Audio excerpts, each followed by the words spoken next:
Project best teaching है या learning या जो है छात्र केंद्रित है। इसमें छात्र सक्रिय रहते हैं और अपने से काम करके सीखते हैं, वह अस्थायी होता है। डू एंड लर्न पर जो है यह आधारित है। इसमें विज्ञान में जो है प्रोजेक्ट बेस्ड टीचिंग से छात्रों का जो है लर्निंग लेवल ऊंचा होता है। वह स्वयं करते हैं, खोजी प्रवृत्ति बच्चों में आती है, जिज्ञासा बढ़ता है और ज्ञान का स्तर जो है ऊंचा होता है। हम लोग जब क्लास में टीचर आधारित शिक्षण करते हैं तो बच्चे सिर्फ श्रोता के रूप में होते हैं, एक्टिव नहीं हो पाते हैं, सक्रिय नहीं हो पाते हैं और उसका जो है लर्निंग लेवल जो है नीचा होता है। जब हम क्लास में या प्रोजेक्ट करते हैं, उसमें भी विशेषकर विज्ञान में प्रोजेक्ट बेस्ड टीचिंग जो है के बिना जो है अधूरा होता है। यह शिक्षकों को शिक्षक सहायक के रूप में होते हैं, प्रेरक के रूप में होते हैं, फैसिलिटेटर के रूप में होते हैं और बच्चे जो है स्वयं जो है खोजी प्रवृत्ति उसमें जागृति होती है और वो स्वयं करते हैं, सीखते हैं और सब बच्चों की उसमें भागीदारी बनती है। शिक्षक का जो है वर्ग संचालन में सुविधा होती है और वर्ग संचालन का जो है माहौल जो होता है वह उत्साहवर्धक होता है, ज्ञानवर्धक होता है, बच्चों का लर्निंग लेवल ऊंचा होता है। यह बेस्ट टीचिंग है। इसके बारे में जो है जितना कहा जाए कम है। आधुनिक टीचिंग विधि है। इसके बिना जो है हम लोग विज्ञान का शिक्षण, जैसे कोई अमूर्त है उसको मूर्त रूप से कैसे जोड़ा जाए, वह जो है बेस्ट जो है या प्रोजेक्ट विधि से ही बच्चे समझ सकते हैं। इसके लिए प्रशिक्षण हुआ है। ओम शंकर को धन्यवाद देते हैं, वह करें। इससे पहले भी जो एक शिक्षिका प्रशिक्षण ली थी और वह जो है 6, 7, 8 में बेस्ट टीचिंग जो है कुछ दिन कराई, संयोग से उसका ट्रांसफ़र हो गया और जो है 6, 7, 8 विज्ञान शिक्षक के रूप में ओम शंकर जी हैं, ओम प्रकाश जी आशा करते हैं इनका जो है शिक्षण अच्छा है और जो है इस विधि से करने से बच्चे उत्साहित होंगे। आज लाइट से संबंधित बच्चों के बारे में प्रोजेक्ट के द्वारा शिक्षण विधि को बहुत अच्छा करना है। उसमें हम परावर्तन से संबंधित प्रोजेक्ट जो बनाएंगे उसमें आपसे कुछ सलाह लेंगे ताकि वह अति उत्तम हो। इसके लिए हम यहाँ पर एक दर्पण लिए हैं जो कि अवतल दर्पण है। इससे हम बच्चों को परावर्तन करें। मोटर गाड़ी में किस दर्पण का उपयोग किया जाता है वह पाठ से संबंधित, अगर वो प्रोजेक्ट बेस्ड जो है प्रोजेक्ट कुछ करते हैं उसमें बच्चों की भागीदारी जो है अच्छी रहती है और वह स्वयं करके सीखते हैं। प्रिंट का उपयोग करेंगे, प्रकाश में ले जाएंगे, यह जो है कागज पर इधर जो है 7 रंग स्पष्ट दिखाई देता है। उससे जो है बच्चों में उत्साह बढ़ेगा और वह जान पाएगा यह श्वेत प्रकाश है, यह 7 रंग में विभाजित हो जाता है। यहीं से जो है बच्चों में जानकारी कंक्रीट होगी, समझ बढ़ेगा, तर्क शक्ति का विकास होगा और विज्ञान के प्रति सबसे अच्छी है विज्ञान के प्रति पढ़ने में रुचि जगेगी। यही है हम आशा करते हैं वर्ग शिक्षक पाठ से संबंधित जो पाठ से संबंधित प्रोजेक्ट तैयार करें और बच्चों के बीच में उसको प्रदर्शित करें। निश्चित रूप से वर्ग जो है वह उत्साहवर्धक होगा और बच्चों का जो है उपस्थिति भी बढ़ेगी। वर्ग संचालन करने में शिक्षकों को सुविधा भी होगी, बच्चों का लर्निंग लेवल भी ऊंचा होगा। यही है प्रोजेक्ट बेस्ड टीचिंग। धन्यवाद सर। और हम पूरा प्रयास करेंगे आपके द्वारा जो दी गई राय है उसको हम अपने प्रोजेक्ट में इंक्लूड कर पाएंगे। धन्यवाद। आज आप लोग का प्रोजेक्ट है हमारी आंखें और रंगीन संसार।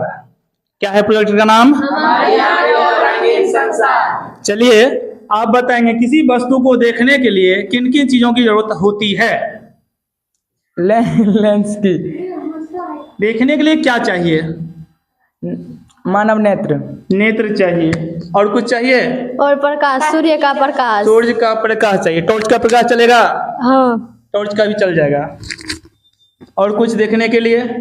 आईना। दर्पण भी चाहिए। बिल्कुल सही है क्या? दर्पण से भी देख सकते हैं।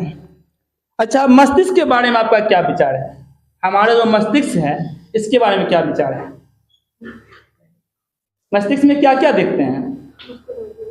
स्वप्न कभी देखते हैं? हाँ। जब किसी चीज को देखते हैं तो सोचते हैं? देखते हैं तो भी सोचते हैं।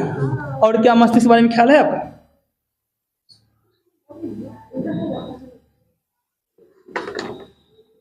चलिए आप ये चम्मच लीजिए, तो इसमें अपना चेहरा देखिए कैसा दिखाई पड़ता है, बताएंगे। आपका चेहरा कैसा दिखता है, सीधा या उल्टा? उल्टा। छोटा या बड़ा?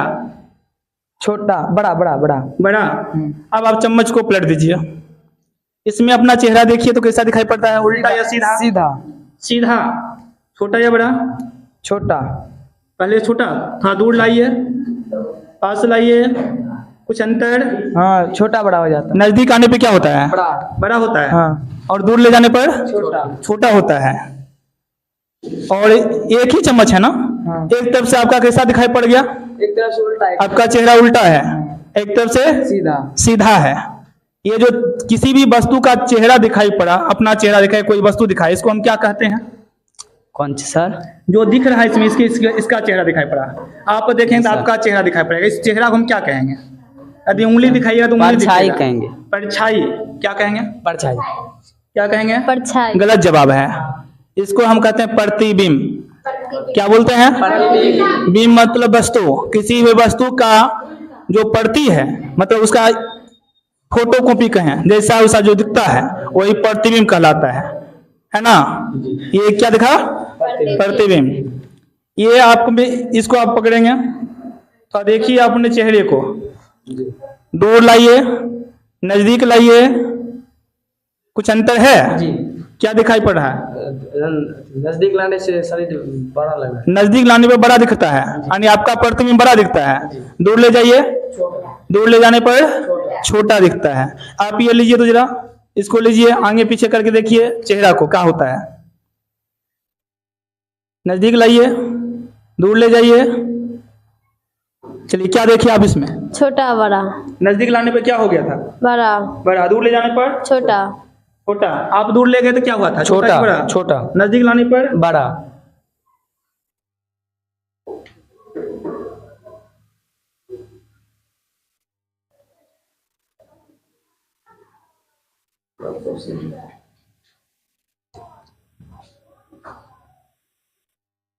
देखिए इसके नजदीक इतना है, जितना पीछे ले जा रहा है और बड़ा होते जा रहा है।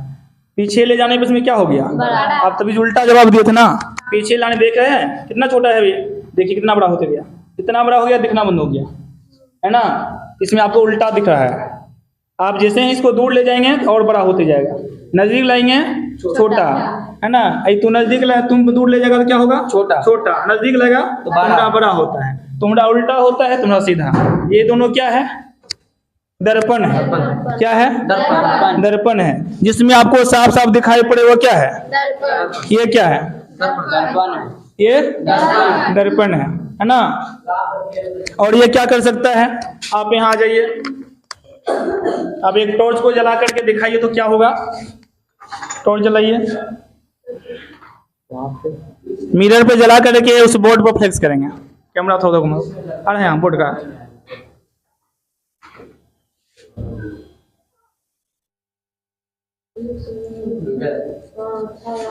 प्रकाश को कर्व करो थोड़ा।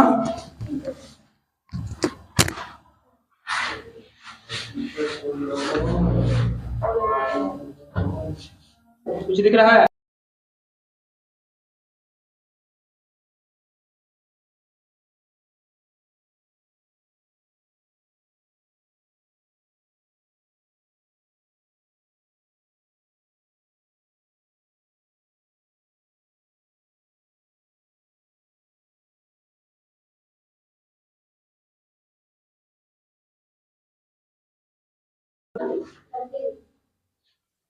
ये दर्पण क्या कर रहा है? प्रतिबिंब बना रहा है।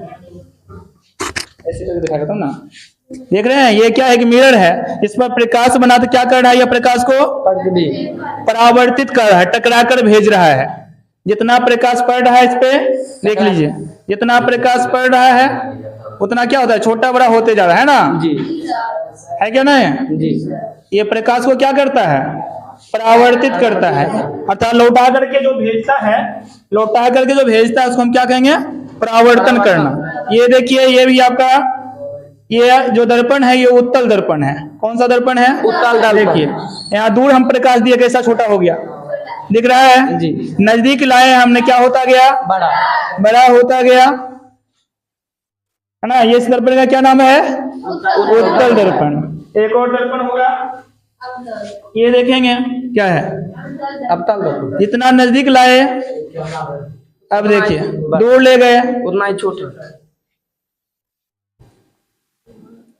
कुछ दिग्भ्रमित हो रहा है जी। क्या नजर आ रही है, तितली। तितली उड़ रही है जी। नहीं, इस पे जितना प्रकाश पड़ रहा है ये प्रकाश को फोकस कर रहा है, और जितना क्षेत्र में फोकस कर रहा है उसी का प्रतिबिंब बन रहा है। ये सभी प्रकाश का घटनाएं हैं, इसको देखकर हम कभी डर जाते हैं, कभी दिग्भ्रमित हो जाते हैं।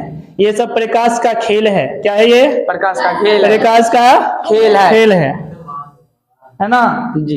तो प्रकाश के परावर्तन को देखिए एक बार, ये एक बार फिर से हम परावर्तन को दिखाएंगे, आप लोग गौर करेंगे। ये मिरर है, इस पर हमने प्रकाश सीधे डाला तो ऐसे हो गया, तिरछा डाला तो कहाँ चला गया इमेज, देखिए ऊपर से डाला तो कहाँ गया, नीचे।